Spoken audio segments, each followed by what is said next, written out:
हम कुसुम झाड़ के कुतरुम के तरकारी सेहो होइ छै। कुतरुम के चटनी तो बहुत लोग के मुँह से सुनलहुँ हैं। छोट छोट कुतरुम के की करब, खिचे खिचे जिनका खट्टा पसंद, हमरा तो आब नहीं पसंद है, पहले बड़ पसंद। ओकरा की करब, दू फलिया के काटि देबै।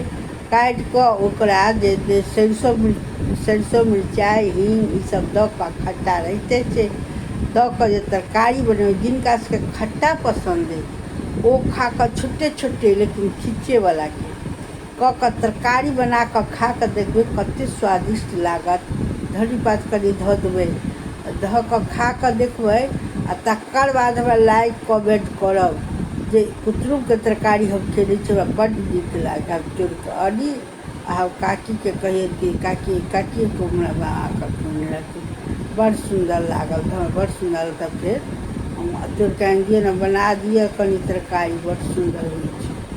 तो चटनी क्या गोटे बतेले थे, लेकिन तरकारी हम तरकारी बतेलहुँ है। रेसिपी जहिना सब मसाला दै छियै तहिना देबै, कनी हींग धऽ देबै खाली आ सरिसो दऽ कऽ बनायब, तऽ खटगर चाहे धनिया पत्ता कनी धऽ देबै तऽ बनायब। आओर जिनका जिनका नीक लागत से हमरा कमेंट करब।